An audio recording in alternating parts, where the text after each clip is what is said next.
असणारे किडे शिल्लक नाही. याच्या आधीच बाजूलाच राहू दे. कालच्या दिवशी आम्ही अनुभवलेलं सत्य आणि तुमचा पक्षपाती धोरण सांगतोय. काय असं पाहिलास? युधिष्ठिराचा रथ तुमच्या समोर उभा ठाकला. एखाद्या हरिणीच्या कल्पात एखादा व्याघ्र शिरला. त्याप्रमाणे तुम्ही तुटून पडला. समोर येणाऱ्या प्रत्येक केवळ पांडव सैन्याचा धूळ खाता युधिष्ठिराला जेल बंद केलं. बरोबर. एक क्षण साऱ्यांनी असं पाहिलं होतं, युधिष्ठिर जिवंत मृत कौरवांचा सोबत असेल. खल्ला प्रकार काय? हे सिंधुराच्या निमिषात भारताचा रथ दुसऱ्या दिशेनं तुमच्या समोर आला. भारताचा रथ जसा जसा पुढे लागला तसा तसा तुमचा रथ हातानं मागे लागला. सांगा सांगा का मागे आला? हा पक्षपात हे सिंधुराज जयद्रथ, असं क्या तुम्ही कौरव सेनानी धर्माला ज्या दिशेला खेळला त्यावर अशक्य सृष्टी केला. त्यात मी सहमत झालो होतो. कारण धर्माला जिवंत पकडून तुम्हाला काहीच करायचा होता. असं असंख्यात जाळ्या गुरुद्रोणाचार्यानं धर्माच्या भोवती पसरलं की त्यात मुंगी प्रवेश करू शकणार नाही. त्या आनंदात तुम्ही हुरळून गेला आणि त्या आनंदात तुम्ही हुरळून जातात. तो नरपुंग नरश्रेष्ठ धनुर्धारी पाच बाणाचा वायू बघितला तिथं आला. 4च बाण सोडले आणि 4च बाणानं सगळ्या बाणाचा चुराडा केला. आपल्या भावाला मुक्त केलं आणि तो घेऊन गेला. या दोष माझा नाही, दोष तुमचा होता. तुम्ही होते ते बघ्याचंच काम केला. बघ्याचं काम? मग तुम्ही पुढे गेला होता ते मागे का आला? मी मागे आलेलो नाही. त्याच्या सरळ दृष्टीनं मला त्यानं माग खेचलं. वा आचार्य, काय ज्या केव्हा शिष्याला ज्ञान दिलं त्या शिष्यांचं मर्म तुम्हाला माहित नव्हतं. मग तुम्ही जे केलं ते आम्ही म्हणून जाणून बुजूनच केला. जाणून बुजूनच केला. अरे सिंधुराज जयद्रथ, पांडव हे केव्हा सबळ आहे, सक्षम आहे. त्यांच्या तेवढं सामर्थ्य आहे आपलं संरक्षण करण्याचं. एवढं तुमच्या जर सामर्थ्य असतं तर त्या धनुधारी पार्थाला तुम्ही प्रतिकार केला असता.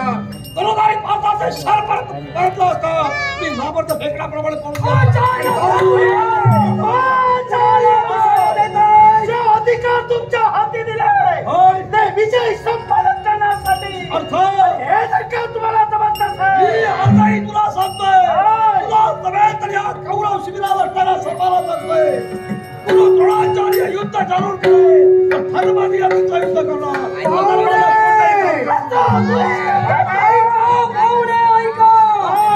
मगापासून जे ऐकलं ते फक्त स्वतःची पाठ राखण करण्याचा प्रयत्न.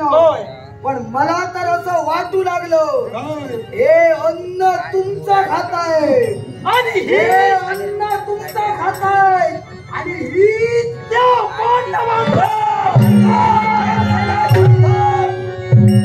जगात असा एकच ब्राह्मण आहे आत्मवल्ली करणारा.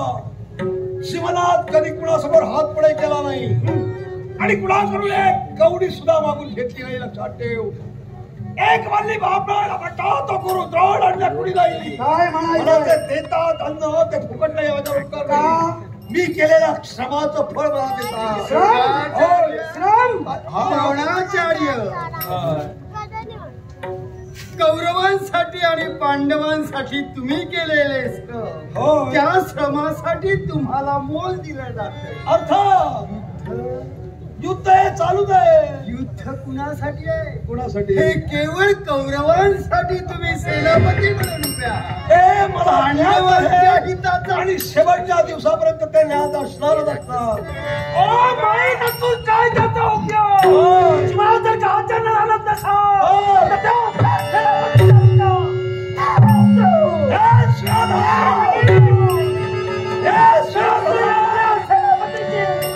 अस्त्रापूरता अधिकारी युवराज झालाय. युवराजच्या नात्याला तुला मला सांगतोय हे सरसेनापती मला अरे या सरसेनापती अधिकाराची मातबरी करा या असल्या आवडत माझ्यासारख्या जातीबद्ध करायला घे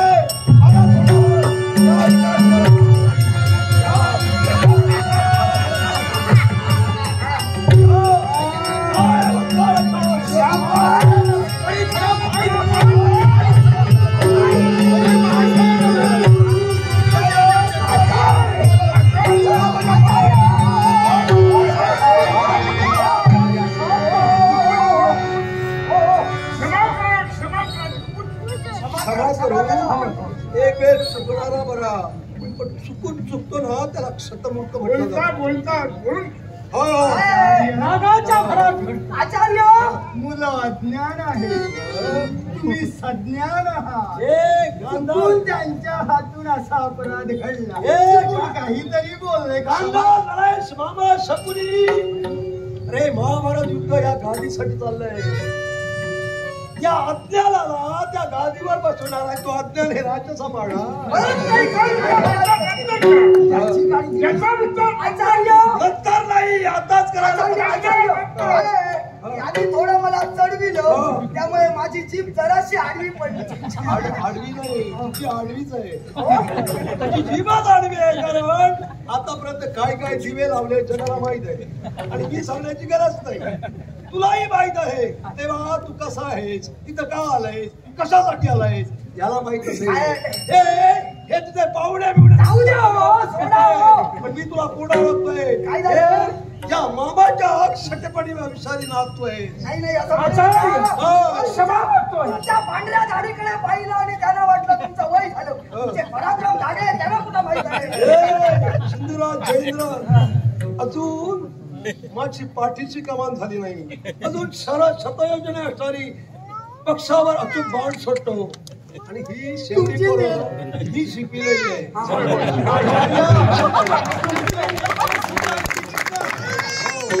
आहे मला मी काय अरे पण या अंतराला ठेवू तू राजाभिषेक चालू ना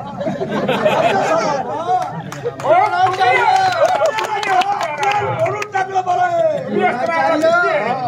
राज्य कसं चालवावं आणि युद्ध कसं करावं यात फरक आहे राज्य कसं चालवावं हे मला चांगलं माहित आहे बरोबर आणि युद्ध कसं करावं हे तुम्हाला चांगलं माहित आहे हे मला ज्ञात नाही का अरे तू एक राजा असून इथं मामा म्हणून बोलतोय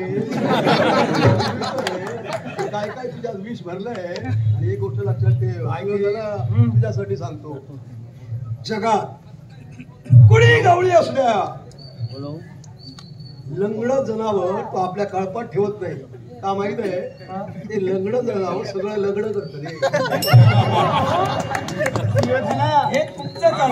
करत त्यांच्या बोलण्यावर जाऊ नको लंगड जनावर म्हणजे म्हातारं नाही पण म्हातारं जनावर कोणी ठेवत आम्ही ठेवलंय ना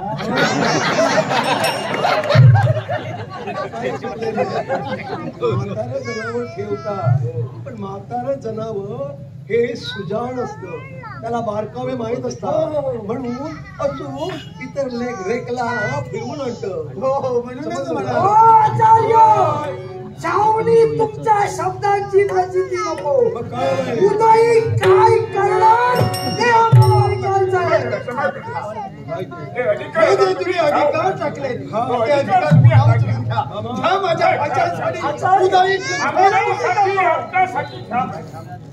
मामा तुम्ही विनंती करता याला माझे पाय धरले हा कळकळीला सांगू लागला याचना केली म्हणून हा अधिकार घेतला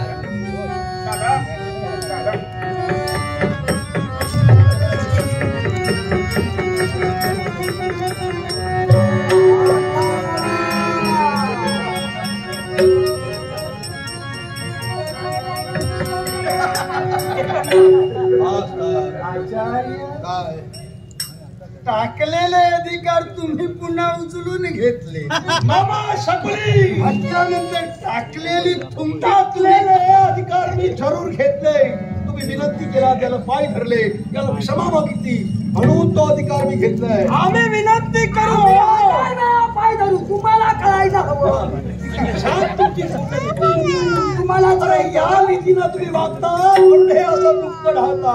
तुम्ही आमचा विचार जोपर्यंत कुठे बदलत नाही, नीती बदलत नाही, बोलू नका. तोपर्यंत सत्याचं वासही घेणार नाही तुम्ही.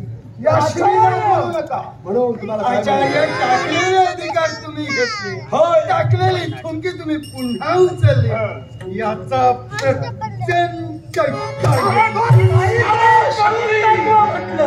शिवधन दुःशासन चंद्राच्या तुम्हाला प्रत्यक्ष नव्हे नाही का? या गुरु द्रोणाचार्याच्या सर्विकारी प्रतिज्ञा गुरु द्रोणाचार्य सावळी प्रतिज्ञा करतोय. उद्या गुरुच्या समरभूमीवर अभेद्य चक्रवाची रचना करी, कोटी सैन्याला धूळ चारी, एक तरी पांडवी धरातीतली पाळीला चाळी. आणि असं घडलं नसेल तर धर्माला जिवंत पकडून शिवधनाच्या स्वाधीन करी. आणि आचार्य प्रतिज्ञा केली, होय मोठा दिमाखानं प्रतिज्ञा केली. बरोबर आहे. प्रतिज्ञा ऐकली आम्ही बरं वाटलं. बरोबर. पण आचार्य असं घडलं नसेल तर प्रतिज्ञेला प्रमाण काहीतरी असेल. नुसत्या प्रतिज्ञेला महत्व नाही म्हणून तुम्हाला प्रमाण हवंय नाही का? उद्या गुरुच्या समर्पणाला वेद चक्रवर्ती रचना करी, कोटी सैन्याला धूळ चाली, एक तरी पांडवी धारातीतली पाडे. ऐका धर्माला जिवंत पकडून शिवधनाच्या स्वाधीन करीन. आणि असं घडलं नसेल तर बाल विधवा राजस्वला आणि चौधरी जन्म घेतल्याचा महानाश गुरु द्रोणाच्या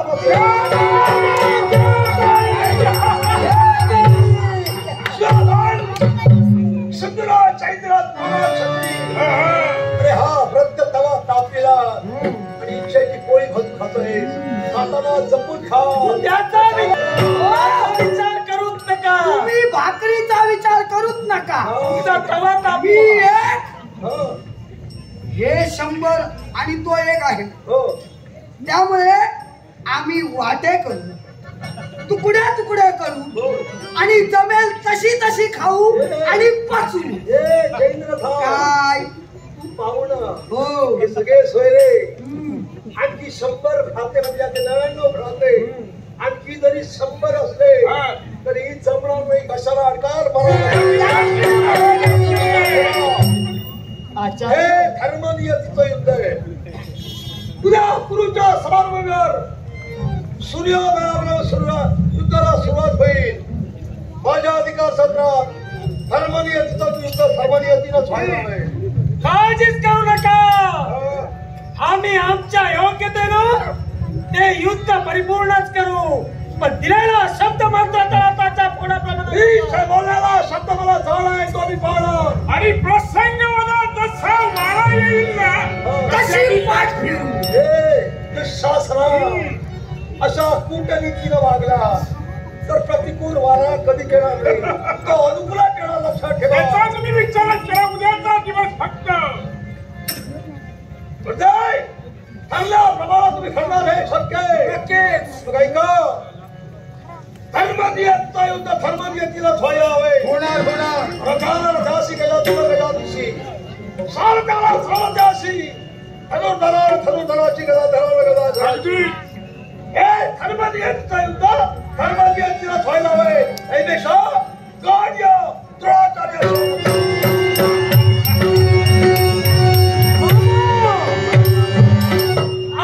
कुठेतरी थोडंसं बरं वाटू लागलं. चूक झाली आपली. चूक झाली आपली. अशी काय म्हणता? अरे त्यांनी प्रतिज्ञा केली आणि प्रतिज्ञेला प्रमाण ठेवलं म्हटल्यानंतर त्यांना संधी मिळाली. प्रतिज्ञेवर थांबलो असतो ना तर त्या ठेरण्याला काहीतरी करावंच लागलं. त्यासाठी आपण साऱ्यांनी जय्यत तयार त्यांच्या माग राहून आपला कार्यभाग त्यांनी काय करणार या प्रत्येक हालचालीवर लक्ष ठेवला पाहिजे होता. देवा चला पुढे काय घडले